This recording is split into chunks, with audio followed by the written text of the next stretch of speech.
इस वीडियो में बात करेंगे कि इजैकुलेशन के दौरान वीर्य कम निकलता है। कई सारे इस तरह के पेशेंट्स आते हैं हमारे पास और बोलते हैं डॉक्टर साहब जब वीर्य निकलता है तो उसकी मात्रा बहुत ज़्यादा कम होती है। इसके क्या कारण हैं और इसके क्या उपाय हैं, इस वीडियो के माध्यम से बात करेंगे। वीडियो को प्लीज़ अंत तक जरूर देख लीजिएगा। और एक रिक्वेस्ट है व्यूअर, चैनल से अगर पहली बार जुड़ रहे तो प्लीज़ लाइक और शेयर करके हमें मोटिवेट कीजिएगा। तो चलिए जान लेते हैं कि वीर्य कम निकलने के कौन कौन से कारण हैं।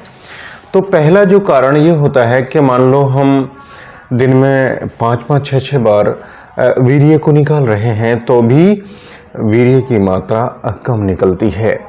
होता क्या है कि जब नई नई शादी होती है या शादी नहीं हुई है, हम हाथ के इस्तेमाल से यानी हस्त मैथुन से वीर्य को बार बार निकाल रहे हैं, तो उस कंडीशन में भी वीर्य की जो मात्रा है वो कम हो जाती है बार बार निकलने की वजह से। तो अगर ऐसा होता है कि आप फ्रीक्वेंसी ऑफ इजैकुलेशंस बहुत अधिक है तो भी वीर्य की मात्रा कम हो जाती है, पर इसमें कोई भी परेशान होने वाली बात या घबराने वाली बात नहीं है, क्योंकि अगर आप ये फ्रीक्वेंसी कम कर देंगे तो वीर्य की मात्रा नॉर्मल हो जाएगी। दूसरा एक कारण माना जाता है कि अगर हम वाटर इनटेक कम करते हैं, यानी पानी पर्याप्त मात्रा में नहीं पीते हैं, तब भी बॉडी डिहाइड्रेटेड हो जाती है और उस वजह से वीर्य की मात्रा कम निकलती है। तो ये माना जाता है कि जो लोग पानी कम पीते हैं उन लोगों के अंदर भी वीर्य कम मात्रा में बाहर आता है इजैकुलेशन के दौरान। तो अगर आप पानी का इंटेक बढ़ा दें, मतलब बॉडी को हाइड्रेटेड बना दें, तो मैं ये समझता हूँ कि ये समस्या दूर हो सकती है। आप इन चीज़ों को अपने आप एनालाइज कीजिए कि हम दिन भर में कितने गिलास पानी पी लेते हैं। तो अगर आपको लगता है कि मैं पानी कम पीता हूँ तो आप प्लीज़ पानी की मात्रा बढ़ा दीजिए। उससे आपका जो वीर्य कम निकल रहा है या बहुत ज़्यादा ऐसा लगता है कि बहुत ही गाढ़ा हो गया है या उसके अंदर पतलापन कम है, तो भी आप पानी का इंटेक बढ़ाकर उसको नॉर्मल वॉल्यूम में ला सकते हो। तो अच्छा, तीसरा कारण ये माना जाता है, मेरा अपना जो व्यूज़ है, मेरे अपने जो मत हैं वो ये हैं कि एंजाइटी, स्ट्रेस, डिप्रेशन बॉडी की हर बीमारी के लिए जिम्मेदार होते हैं। ये माना जाता है, कई सारी स्टडीज़ ये हुई हैं कि बहुत ज़्यादा स्ट्रेस, एंजाइटी, डिप्रेशन भी वीर्य की मात्रा को कम कर देते हैं। तो अगर आपको लगता है कि आप बहुत ज़्यादा एंजाइटी, स्ट्रेस, डिप्रेशन में हैं, तो मैं आपसे यही कहूँगा कि आप प्लीज़ एंजाइटी, स्ट्रेस, डिप्रेशन को कम कीजिए। अब समस्या ये आती है, जब भी हम कहते हैं कि एंजाइटी, स्ट्रेस, डिप्रेशन आप कम करेंगे, तो हर किसी का यही जवाब रहता है कि डॉक्टर साहब ये कैसे कम होगा, जिम्मेदारियां कम नहीं हैं, समस्याएं कम नहीं हैं, तो एंजाइटी, स्ट्रेस, डिप्रेशन भी कम नहीं होगा। लेकिन देखिए, आप प्रयास कीजिए इनसे बाहर निकलने का।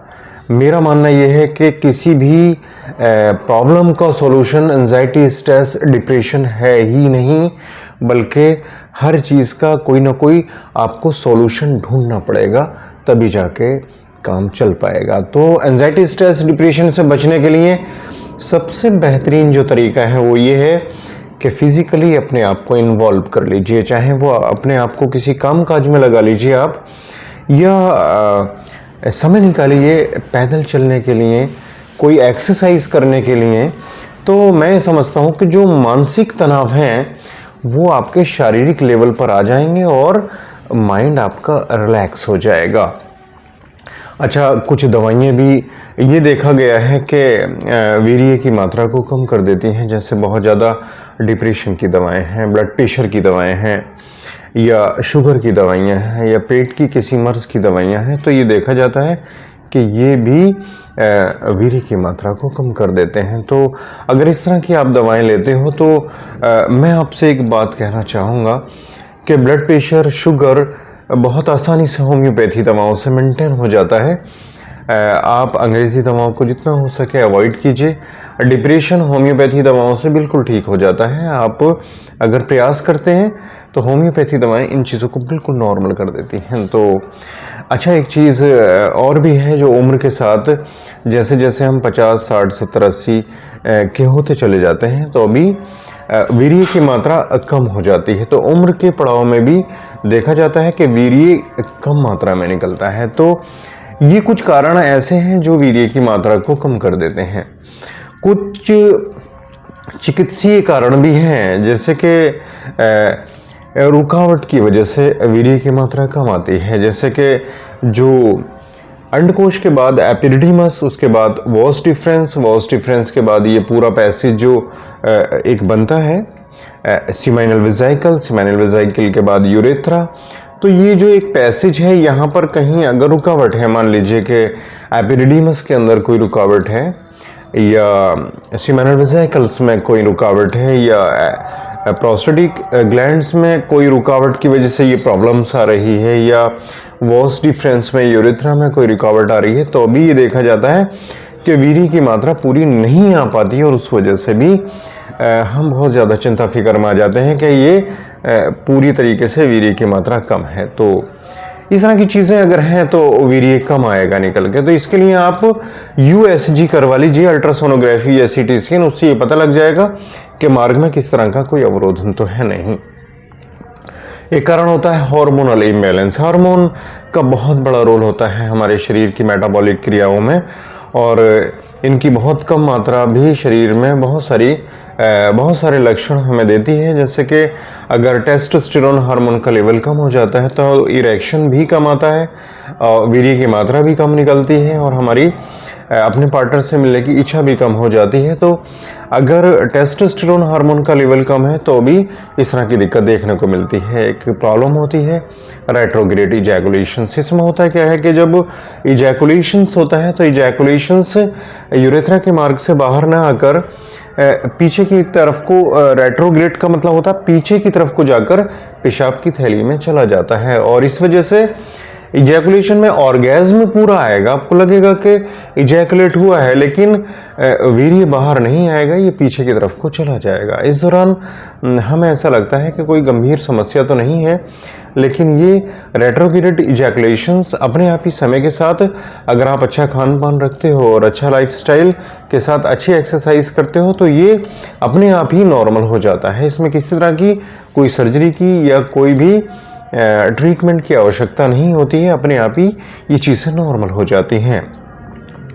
एक कंडीशंस होती है कि इन्फेक्शंस की वजह से भी, मान लीजिए कि एपिडिडीमस के अंदर या सेमाइनल वेजाइकल के अंदर या प्रोस्टेट के अंदर या यूरेथ्रा में कोई भी अगर इन्फेक्शंस हुआ है तो उसकी वजह से भी वीर्य की मात्रा कम आती है। तो ये चीज़ें कहीं ना कहीं वीर्य की मात्रा को कम कर देती हैं। वेरिकोसील भी एक कारण माना जाता है, जब इसका साइज़ बहुत ज़्यादा बढ़ जाता है तो भी ये वीर्य की मात्रा को इजैकुलेट करने में मतलब रुकावट डालती है। तो एक वेरिकोसील भी एक वजह मानी जाती है, अगर इसका साइज़ बहुत ज़्यादा बढ़ जाता है, बहुत ज़्यादा इन्फ्लैम्ड हो जाती है। तो एक सर्जरी, अगर जैसे प्रोस्टेट की सर्जरी हुई है या पेशाब की थैली की सर्जरी हुई है, तो उस सर्जरी के कारण अगर कोई मिस्टेक्स हुई है डॉक्टर से, तभी ये देखा जाता है कि ये वीर्य को निकलने में रुकावट पैदा हो जाती है, यानी उसकी मात्रा कम हो जाती है और वीर्य कम आ जाता है। अब जो मैंने आपको ये कारण बताए, कहीं ना कहीं आप अपने आप को इन कारणों के साथ रख कर को रिलेट कर पाओगे और अपने आप को जज कर पाओगे कि मेरे अंदर इन सारी वजहों में से कौन सी वजह है जिसकी वजह से वीर्य कम आ रहा है। अब उसके बाद अगर आप CT स्कैन या USG करवा लोगे, उसके बाद जो एग्जैक्ट कारण आपको पता लगेगा, ये मैंने और जो वजहें बताई, अगर आपको एग्जैक्ट कारण पता लग जाता है जांचों के बाद, तो इलाज बहुत इजी हो जाता है और उसको हम आसानी से ठीक कर सकते हैं। देखिए, मान लीजिए मैंने आपसे कहा कि बार बार इजैकुलेशंस है, पानी की पर्याप्त मात्रा शरीर में नहीं है, चिंता तनाव है, या कुछ दवाएं हैं, या उम्र का पड़ाव है, ये सारी चीज़ें आप जज कर सकते हो। या कोई रुकावट है, वो USG अल्ट्रा या CT स्कैन से आ जाएगी, ये हार्मोन्स हैं वो भी जांचों के द्वारा ही पता लगेंगे कि हमारे शरीर में हार्मोन्स किस लेवल पर हैं। और रेट्रोग्रेड इजैकुलेशन, इन्फेक्शंस, ये सारी चीज़ें कहीं ना कहीं आप अपने इन्वेस्टिगेशंस के द्वारा पता करके हमें बता दीजिए। और लक्षणों के आधार पर इतना बेहतरीन ट्रीटमेंट हम आपको बताएंगे कि ये सारी चीज़ें नॉर्मल होने वाली हैं। एक चीज़ और बताना चाहूँगा मैं आपको, देखिए संतानोत्पत्ति के लिए वीर्य की मात्रा कितनी है ये मैटर नहीं रखता। ये मैटर रखता है कि उस मात्रा में नंबर ऑफ स्पर्म्स कितने हैं, या जो स्पर्म्स हैं वो हेल्दी कितने हैं, उनके अंदर पावर कितनी है। तो कहीं ना कहीं इन चीज़ों का बहुत बड़ा रोल होता है। लेकिन चूंकि एक वॉल्यूम निश्चित होता है कि एक इजैकुलेशन में 3 से 4 ml पर इजैकुलेशन जो है वो वीर्य बाहर आता है। किसी किसी में 3 से लेकर 5 ml भी आता है। अलग अलग वेरिएशंस होते हैं, अलग अलग इसके वॉल्यूम्स होते हैं। तो इस तरह की चीज़ें अगर होती हैं तो आप जो है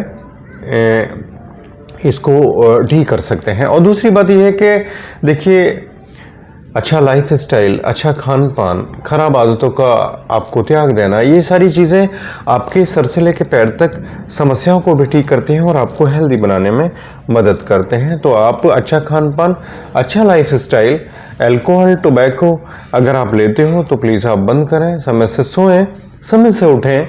अच्छा अगर आप ये सारा रखते हो, एक डिसिप्लिन में अपनी बॉडी को रखते हो, तो मैं ये समझता हूँ कि आप एक अच्छा हेल्दी जीवन जी सकते हैं। और किसी भी तरह की प्रॉब्लम के लिए हमने स्क्रीन पर मोबाइल नंबर दे रखा है, आप हमसे संपर्क कर सकते हैं, अपनी प्रॉब्लम को शेयर कर सकते हैं, हम उसका पूरा समाधान करने का प्रयास करेंगे। आपको एडवाइस के रूप में भी और दवाओं के रूप में भी किसी भी प्रॉब्लम के लिए आप हमें बता दीजिएगा। तो उम्मीद है ये जानकारी आपको पसंद आई होगी। जानकारी पसंद आई तो प्लीज़ लाइक और शेयर कर दीजिएगा, हमें बहुत अच्छा लगेगा। नेक्स्ट वीडियो में फिर मुलाकात होगी। Thank you.